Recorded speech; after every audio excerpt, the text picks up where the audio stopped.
राधे। कैसे हो आप सब लोग? आशा करती हूँ सब अच्छे होंगे और बहुत खुश होंगे। तो आज से इस चैनल पे रिएक्शन वीडियो आएंगे, तो आप देखना, क्योंकि ज़रूरी भी हो गया है। कुछ चीज़ें होती है जो हमें मतलब हर चीज़ हमें रिएक्शन वीडियो में भी मैं नहीं दिखाऊंगी, लेकिन कुछ चीज़ें जो मेरे को सही लगेगी मैं इस चैनल पे डालूंगी, तो आप देखना। और सच में है ना, कुछ चीज़ें हमें देख करके खुद को है ना बहुत ज़्यादा दुख होता है। और ख़ासकर एक बात बताऊँ, ऐसी चीज़ें जब मैं देखती हूँ तो मैं न खुद की ज़िंदगी में सहन करती हूँ, ना मैं किसी और दूसरे की ज़िंदगी में, मुझे बहुत दुख होता है सच में। और ये शुरू से ही है, चाहे उसके लिए मुझे खुद को नुकसान हो जाए, लेकिन ये शुरू से जो मेरी आदत है वो है। तो आज कुछ इसी तरीके का वीडियो है जो आप देखना और बताना कि कौन सी बात सही है और कौन सी नहीं। तो चलो करते हैं स्टार्ट। तो एक बहुत बड़ा चैनल है स्नैपी गर्ल के नाम से, तो वहाँ पे सपना है जो अपना वीडियो डालती है। और सपना के जीवन में कुछ ऐसी चीज़ें हुई जो भगवान ना करे किसी के साथ हो, क्योंकि धीरे धीरे जैसे जैसे टाइम निकलता वैसे वैसे लोगों की अपने लोग जो होते हैं उनकी सच्चाई सामने आती है। कुछ इसी तरीके का उसके जीवन में हुआ है, तो आज उसके बारे में थोड़ा थोड़ा उसका वीडियो क्लिप भी डालूंगी मैं, लेकिन डालूंगी बिल्कुल। शादी के बाद हम सबसे पहले ससुराल में जो इज्जत होती है हमारी, वो हमारा पति हमारी इज्जत करवाता है। अगर वो हमारी इज्जत नहीं करवाता तो कोई हमारी इज्जत नहीं करता, ये एक हकीकत है। लेकिन उसकी शादी 18 साल की उम्र में शादी हो जाती है, और फिर उसके शादी के बाद घर में हर एक, मतलब मैं किसी के बारे में तो नहीं कर सकती, लेकिन मैंने बहुत घरों में देखा शादी के 1-2 साल हर घर में सिचुएशन अलग होती है, क्योंकि माहौल अलग होता है एक लड़की के लिए भी और ससुराल वालों के लिए भी। उस लड़की को एक्सेप्ट करना बहुत ज़्यादा मुश्किल सा ही हो जाता, लगभग घरों में यही चलता रहता है। लेकिन क्या होता उस टाइम पे, अगर मतलब पति साथ दे, पति घर वालों को समझाए या थोड़ा बहुत, चलो जो भी है आपस में अनबन सबके होती रहती है, लेकिन इस बात से ये नहीं होता है कि अपनी पत्नी पे हाथ उठाए। तो सपना पे सूरज जी ने हाथ उठाया, तो ये सूरज भैया की सबसे बड़ी गलती थी, क्योंकि एक पत्नी पर कभी भी हाथ नहीं उठाना चाहिए। और मैं ये मतलब इस बात की हमेशा से ही खिलाफ हूँ। एक लड़की पे, एक औरत पे किसी को भी हाथ उठाने का अधिकार नहीं है, क्योंकि उसके भी भाई वही खाल है, वही शरीर है जो आप लोगों के है, जो आप लोग मारते हो। और ये मैं इसलिए बोल रही हूँ क्योंकि देखो, कुछ लोगों का चेहरा उसके बाद समझ में आता है, लेकिन ये बात मेरे को भी बाद में पता चली, क्योंकि हमारे भी ससुराल में कुछ ऐसे थे जो अपनी शायद होंगे भी अब, लेकिन उनसे मतलब नहीं है हमारा। लेकिन पहले आते थे हमारे घर पे तो वो बताते थे कि मेरा पति मेरे को मारता है, ऐसा करता है, ऐसा करता। तो सच में मेरे को बहुत दुख होता था। मैं मेरी सासू माँ को भी यही कहती थी कि ऐसा नहीं करना चाहिए, क्योंकि मेरे को ये अच्छा बिल्कुल भी नहीं लगता था। जब मैं दूसरों पे सहन नहीं करती थी, मैं खुद पे तो बिल्कुल सहन नहीं करती ये चीज़ें, तो मेरे पे तो वैसे लागू नहीं है ऐसी चीज़ें, भगवान करे सब ठीक है। लेकिन पत्नी अपना सब कुछ छोड़ करके पति के साथ ससुराल आती है, अगर वो ही उसकी इज्जत नहीं करेगा, वो उस पर हाथ उठाएगा, तो फिर कुछ नहीं होगा। इस वजह से तो हाथ उठाना सबसे बड़ी गलती होती है एक इंसान की। अगर रिश्ता तो निभाना ही है आपको, अगर रिश्ता नहीं निभाना तो फिर शादी करने की कोई ज़रूरत नहीं है एक लड़के को, मेरा तो यही मानना है। और मैं हर बात पे यहाँ पे लड़के को भी दोष नहीं देती। चलो कुछ बातें होती है जो लड़कियाँ नहीं, मतलब लड़कियों की भी कमी हो जाती है, लेकिन बात यहाँ पे सपना की हो रही, तो सपना के साथ सूरज भैया ने गलत किया था। 4 महीने की बेटी मेरे पेट में थी तब मार रहे थे, मेरे गला बंद कर दिया था, बिल्कुल मुंह बंद करके चाटे मार रहे थे इस कमरे में बंद थी मैं।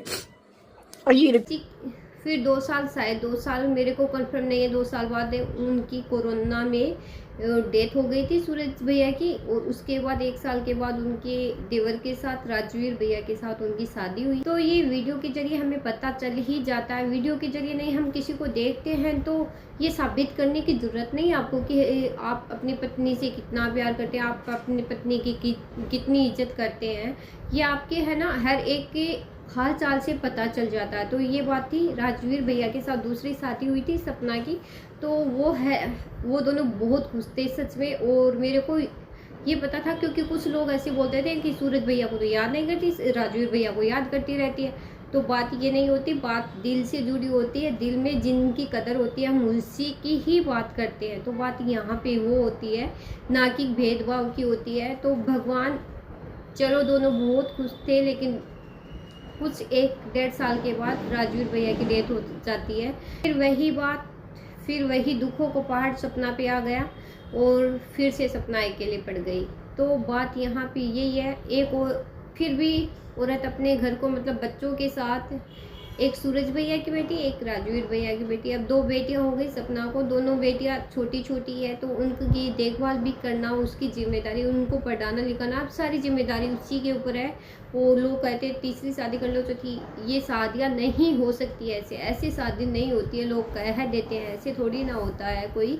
चलो उनकी देवर के साथ शादी करवा दी घर वालों ने, ये इसलिए करवा दी, वही घर की औरत मतलब जो अभी सपना बता रही है वो बात भी सही है कि घर की इज्जत घर में रह जाए। की जीने का सिखाया कि जिंदगी ऐसी होती है, पति ऐसे होता है। सूरज जी ने तो कुत्तों की जैसी हालत कर दी थी सब लोग, फिर भी मैंने हेट सहन करी कि अपने पहले पति को भूल गई। भाई ऐसी हालत करेगा कौन नहीं भूलेगा। तो इस रीजन का तो सपना ने बता दिया कि किस वजह से शादी करवाई, लेकिन चलो अच्छी हुआ कि उन दोनों की शादी हो गई, दोनों खुश थे, लेकिन भगवान को कुछ और ही मंजूर था। तो होने को तो भगवान जो लिख देते हैं उनको हम टाल नहीं सकते। तो बस मैं ये कहूँगी भगवान किसी के साथ इतना भी बुरा ना करे, क्योंकि पूरी ज़िंदगी ही, पूरी लाइफ ही आगे पड़ी है सपना की, बहुत छोटी उम्र है अभी, तो वो कैसे जिएगी ऐसे। और फिर क्या होता है, फिर आती है ससुराल वालों की अपनी औकात दिखाने की बारी। तो कुछ घर वाले ऐसे होते हैं जो मतलब बहू को इतना अच्छे से रखते हैं कि चलो बेटे तो चले गए, अब बहू को बहुत अच्छे से रखेंगे, इसका बहुत अच्छे से ख्याल रखेंगे। लेकिन कुछ लोग होते हैं जिनकी मानसिक यहाँ से दिमाग में पता नहीं क्या भरा रहता है उनके। तो अगर बहू को वहाँ पे बेटी मान करके उसका साथ दिया जाए तो उसका दुख मतलब ना के बराबर हो जाता है, क्योंकि उसको ऐसे होता चलो कोई है मेरा जो। लेकिन 1.5 साल के करीब हो गए शायद, हाँ 1.5 साल के करीब हो गया, 4 या 3 मई को डेथ हुई थी राजवीर भैया की। तो उनके बाद क्या हुआ, सपना का हर दिन रो रो करके, वैसे भी किसी की याद में, अपनों की याद में रोना तो आ ही जाता, लेकिन फिर भी घर वालों का अगर सही से सपोर्ट हो, सही से साथ होना, तो चेहरे पे अलग से ही मुस्कान दिखाई देती है। और एक हम ज़बरदस्ती मुस्कान लाते हैं वो बात अलग होती है। तो ज़बरदस्ती वाली सपना की मुस्कान होती थी और ये साफ साफ पता चलता था, लेकिन घर वालों को पता नहीं क्या हो गया कि उनको ये भी नहीं सोचा कि उसकी 2 बेटियां हैं, वो कहाँ जाएंगी, क्या करेंगी, उसके मतलब दिमाग को सही रखा जाए, उसको सही से उसके साथ बर्ताव किया। पता नहीं उनके दिमाग में क्या चल रहा है, क्या नहीं चल रहा है। और यहाँ पे सपना का सबसे ज़्यादा सपोर्ट थी अंशु, जो 6-7 साल की थी जब सपना की शादी हुई थी। उसने अपनी बेटी की तरह उसको पाला था और उसको भी अलग कर दिया, क्योंकि वो अपनी बुआ जी फूफा जी के घर रहती थी, जो सपना के सास ससुर है उसके घर। तो उन्होंने उसको भी भेज दिया कि सपना का सपोर्ट है ये, सपना का सपोर्ट भी नहीं रहेगा तो सपना क्या करेगी। पता नहीं कौन सी मानसिकता उनके दिमाग में चल रही है, कौन सी बातें उनके दिमाग में चल रही है माता पिता के, उनके सास ससुर के। ये सोचना चाहिए था हमारे बेटे हमारे चले गए, अब बहू और पोतियों को अच्छे से रखे ताकि हमारा घर फिर से खुशहाली से बढ़ जाए। देखो जाने वाले को हम नहीं ला सकते, लेकिन जो है उसकी कदर हम कर सकते हैं। तो अपने घर को अच्छे से मतलब अपने घर की इज्जत को, अपने घर की पोतियों को अपने पास रखो। और दुनिया की बातों में आने से कुछ नहीं होता, दुनिया की बातों में आने से ओनली घर उजड़ते हैं, जो हमसे भी बेहतर कोई नहीं जानता। क्योंकि दुनिया है ना, वो बहुत आपका घर तोड़ने में सबसे पहले आगे रहती है, सबसे पहले। जो हमने देखा है, हमने भी देखा है, ये है रिएक्शन वीडियो, लेकिन मैं अपनी भी बात बता रही हूँ क्योंकि हमारे परिवार वालों ने भी हमारे बहुत ज़्यादा नाक में दम किया था शादी के बाद। मैं चाहूँगी दूसरों की बातों में बिल्कुल ना आए, क्योंकि दूसरे कभी भी आपके घर को बढ़ता हुआ, आगे बढ़ता हुआ, आपके घर की खुशियों को नहीं देख सकता। इस दुनिया में कोई 1% कोई है तो होगा, वरना कोई नहीं होगा जो आपके घर की खुशियों को चाहेगा कि ये खुश रहे, उनका परिवार खुश रहे। क्योंकि सब, अगर आप लड़ते हो, झगड़ते हो, तो वो दुनिया बहुत खुश रहती है कि इनके घर में ये हो रहा है।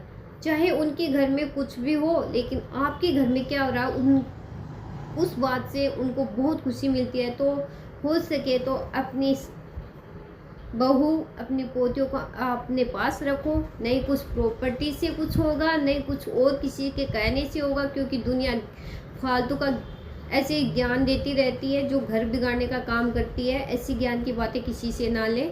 तो लास्ट में इतना ही कहना चाहूँगी, अपने घर को अपने हिसाब से संभालो, न कि दूसरे के हिसाब से संभालो कि दूसरे की सोच आपके घर के प्रति कैसी है। ऐसा करने से घर बिगड़ता और कुछ नहीं होता है।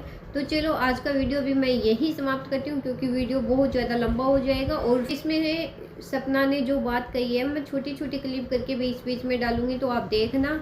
और सच में है ना, कोई भी औरत हो कभी भी गलत सहन मत करो। जहाँ तक आपकी लिमिट है वहाँ तक सहन करो। ऐसे हो सकता है कि चलो 1-2 बार की बातें हैं, ये सही हो जाएगी, कुछ गलतफहमी हो गई, कुछ क्या हो गया, उस बात से अलग है। लेकिन जो लोग बार बार अत्याचार करते हैं वो कभी सुधर नहीं सकते। इसलिए सहन बिल्कुल मत करो, क्योंकि आपकी ज़िंदगी है, किसी और की नहीं है। तो ये नहीं है कि आप सहन करते रहो, सामने वाला आप पे अत्याचार करता रहे। तो चलो, अगर मेरा वीडियो आपको सही लगे तो वीडियो को लाइक करना, शेयर करना और कमेंट करके मेरे को ज़रूर बताना। और मेरे चैनल पे नए हो तो चैनल को कर देना सब्सक्राइब। फिर मिलती हूँ नेक्स्ट वीडियो में।